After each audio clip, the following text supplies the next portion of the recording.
अब next question, Uttar Pradesh में कृषि की व्यवसायीकरण की प्रवृत्तियों तथा राज्य पर इनके प्रभावों का परीक्षण कीजिए।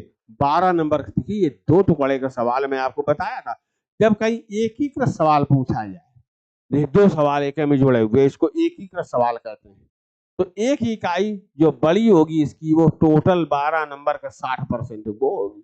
जो छोटी वाली है वो 12 नंबर का 40% है। तो उत्तर प्रदेश में कृषि की व्यवसायीकरण की प्रवृत्तियों का वर्णन कीजिए। 60% सवाल, 60%, 12 नंबर का 60%। नेक्स्ट, राज्य पर इनके प्रभावों का परीक्षण किया। 40%। ये हो गया। इस तरह ये सवाल बनते हैं। ठीक है। अब देखिए, कृषि मोटे तौर पर बाजार की दृष्टि से देखिए तो कृषि 2 तरह की होती है। एक को कहते हैं जीवन यापन कृषि। ऐसी कृषि में जो किसान है वो जो कुछ अपने खेत में उपजाता है वो स्वयं उपभोग के लिए लक्षित होता है, तो खुद खा पी लेता है। और जो काम की वस्तुएं अन्य उसको चाहिए तो अदला बदली, बार्टर अदला बदली अनाज से कर लेता है, कपड़े की और ये इन सब चीजों की। इसको जीवन यापन कृषि कहा जाता है। इसमें बाजारीकरण पर कोई ध्यान नहीं होता। दूसरे तरह की जो कृषि है उसको व्यवसायिक कृषि कहते हैं या बाजारू कृषि कहते हैं। इसमें किसान स्वयं के उपभोग के लिए नहीं, बाजार के लिए उत्पादन करता है ताकि ज्यादा से ज्यादा आमदनी करके अपने जीवन स्तर को उन्नत उठा सके। इसी को व्यवसायीकरण कहा जाता है। तो ये क्वेश्चन पूछा जा रहा है कि उत्तर प्रदेश में कृषि की जो व्यवसायीकरण उसकी प्रवृत्तियां अर्थात रुझान क्या है, ये बात कही जा रही। तो देखिए, कृषि का व्यवसायीकरण वर्तमान में उत्तर प्रदेश की कृषि का एक महत्वपूर्ण पहलू है। इस संबंध में निम्नलिखित प्रवृत्तियां या रुझान ध्यातव्य हैं। ध्यातव्य माने ध्यान देने योग्य है ये चीज। अब प्रमुख प्रवृत्तियां क्या है देखिए। पहले, जीवन यापन कृषि से बाजारू कृषि की ओर रुझान बढ़ रहा है, किसानों का रुझान बढ़ा है। नेक्स्ट, पारंपरिक फसलों जैसे जो गेहूं और चावल है, जीवन यापन कृषि की फसलें, पारंपरिक फसलों के स्थान पर उच्च मूल्य वाली जो फसलें हैं, मतलब जैसे सब्जियां, मसाले, फूलों की खेती, बागवानी, उच्च मूल्य वाली फसलों की ओर रुझान बढ़ा है। नेक्स्ट, कृषि निर्यात इसीलिए बढ़ रहा है क्योंकि व्यावसायिक फसलों पर जोर है। कृषि उत्पादन का बाजार में आने वाला जो भाग है वो बढ़ा क्योंकि बेचने के लिए उत्पादन किया जाता है। तो कृषि उपज का जो बाजार में आने वाला जो भाग है वो बढ़ा है। नेक्स्ट पॉइंट क्या होगा, सरकार विभिन्न प्रयासों से कृषि के व्यवसायीकरण को प्रोत्साहित कर रही है। या कृषि के व्यवसायीकरण को प्रोत्साहित करने के लिए सरकार अनेक प्रयास कर रही है। क्या कर रही है सरकार देखिए, किसानों को जो फूलों की जो खेती है, मसालों की जो खेती है, बागवानी की जो खेती है, इसमें सरकार किसानों को प्रशिक्षण प्रदान करवाती है। बहुत आसान तरह से ऋण सेवाएं या सुविधाएं इनको उपलब्ध कराई जा रही है। प्रधानमंत्री फसल बीमा जैसी योजना चलाई गई है ताकि रिस्क मैनेजमेंट हो सके। कृषि विपणन की सुविधाएं इनको दी जा रही है।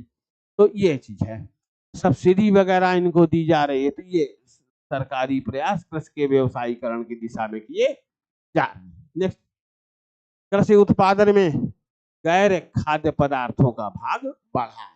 सही बात है। जब जीवन यापन में तो केवल अनाजों की खेती होती है, खुद उपजा लिए खा लिए सब खाते हैं। जो बाजारू कृषि है उसमें ऐसी हर फसल उगाई जाती है जिसमें ज्यादा से ज्यादा पैसे मिले, खाई जा सकने वाली हो या ना हो। तो यहाँ गैर खाद्य फसलों का जब व्यवसायीकरण बढ़ा तो गैर खाद्य फसलों का जो प्रभुत्व है वो बढ़ा। अब गैर खाद्य फसलें क्या है, जैसे लकड़ी का फसल करना, वृक्षोत्पादन करते, 10-20 साल बाद मोटे दाम पर लकड़ी बेचते, उसको खाया नहीं जा सकता, वो बाजार के काम आएगी। रेशों का उत्पादन करना, कपास वगैरह, रेशम तो खाए नहीं जा सकते, लेकिन हाँ मोटी कमाई होती है तो लोग उनको उगाते हैं। इसी तरह मसाले, फूल, फूलों से क्या होता है, सेंट बनाया जाता है, खाए थोड़े जाते हैं। इस तरह से तो कृषि उत्पादन में गैर खाद्य पदार्थों का या गैर खाद्य उपजों का भाग बढ़ा है। अब क्या है, कृषि के व्यवसायीकरण से कृषि की विविधीकरण, विविधीकरण माने एक किसी क्षेत्र विशेष में ज्यादा से ज्यादा फसलों को उगाना, उसको विविधीकरण हम कहते हैं। विविधीकरण बढ़ा है, सही बात है। कैसे बढ़ा है?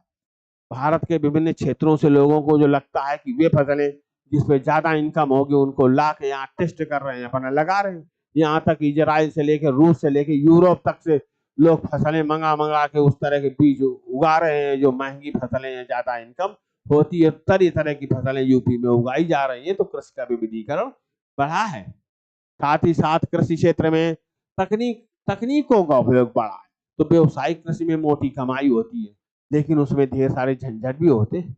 पर्याप्त जुताई होनी चाहिए, खेत की तैयारी होनी चाहिए, तो ढेर सारी मशीनरी इसमें लगती है।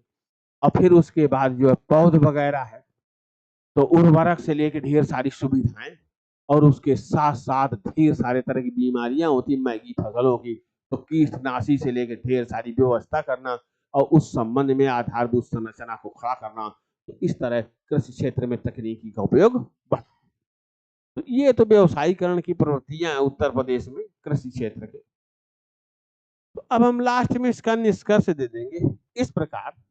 उत्तर प्रदेश में कृषि का व्यवसायीकरण विभिन्न कारकों के संयोजन के कारण प्रोत्साहित हो रहा है। सही बात है, सरकारी प्रयास भी है, उर्वर भूमि भी है, संतुलित जल संसाधन भी है, किसानों की बड़ी जागरूकता भी है, टेक्नोलॉजिकल एडवांसमेंट भी है। तो इसलिए कृषि का व्यवसायीकरण अनेक कारकों के संयोजन माने जुड़ाव के कारण प्रोत्साहित हो रहा है। किंतु अभी भी अनाज कृषि उपज का मुख्य भाग बने हुए हैं। मतलब इतना ज्यादा व्यवसायिक कृषि नहीं हो गई, अभी भी अनाज मुख्य भाग बने हुए हैं। और कृषि के व्यवसायीकरण के प्रदेश पर निम्नलिखित प्रभाव पड़े। तो दोनों तरह के प्रभाव पड़े, सकारात्मक प्रभाव भी पड़े और नकारात्मक प्रभाव भी पड़े। तो देखिए यही बात है, क्या प्रभाव पड़े। लास्ट वाली जो पूंछ लगी थी वो है, कृषि के व्यवसायीकरण से कृषि क्षेत्र में की सक्षमता में वृद्धि हुई है, और टेक्नोलॉजी, कुछ पैसा आया, अधोसंरचना मेड़बंदी से लेकर तारबंदी तक सब मजबूत किए। तो कृषि क्षेत्र में सक्षमता तथा कृषि क्षेत्र की उत्पादकता में वृद्धि हुई है। उत्पादकता बड़े प्रति इकाई उत्पादन उसमें वृद्धि हुई है। किसानों की आय बढ़ी है बाजारू कृषि, तो किसानों के जीवन स्तर में सुधार हुआ। अब कृषि विविधीकरण प्रोत्साहित हुआ। तो ये तो सकारात्मक प्रभाव हो गए, लेकिन नकारात्मक भी है। क्या है? ये जो बाजारू या व्यवसायिक फसलें महंगी वाली, इनको ढेर सारी जुताई, ढेर सारी सिंचाई, ढेर सारे तरह तरह के उर्वरक, ढेर सारे तरह तरह के पोषक तत्व, ढेर सारे रोग इनमें हो, तो ढेर सारे तरह के कीटनाशक, तो लागत बहुत महंगी हो जाती है। अगर फसलें फेल कर जाती हैं तो किसान फिर मर जाते। ये चीज तो इनके कारण किसानों पर ऋण का बोझ बढ़ा है, और किसान परिवारों की भेद्यता बढ़ी। भेद्यता माने एक सुरक्षा कवच होता है। अगर हमारे पास कुछ जेवर से लेके उस तरह की पूंजी है, तो विपत्ति में उसको हम बेच के अपने को सुरक्षित कर लेंगे। लेकिन यहाँ जब बाजारू कृषि करना शुरू करते हैं, तो वो जो जेवर जट्टा शुरुआत में बिक जाता है। कृषि में अधोसंरचना बहुत खड़ी करनी पड़ती है, तो इस तरह कुछ बचा नहीं। सहारा किसका हुआ? लोन का।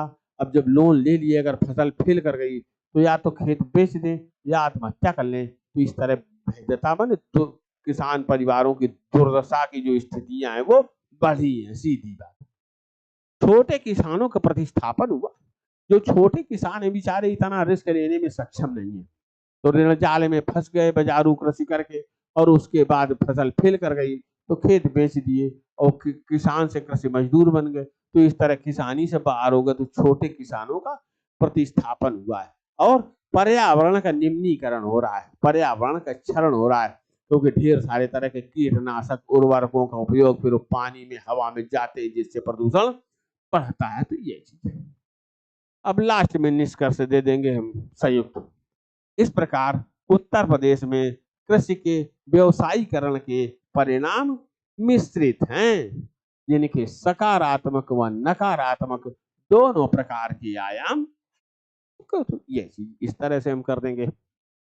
अब आगे आते हैं, ये देख रहे हैं सवाल आपका एकदम ठीक ठाक पूरा रेडीमेड है। ओके, इसमें कुछ छोटा बड़ा करना नहीं है।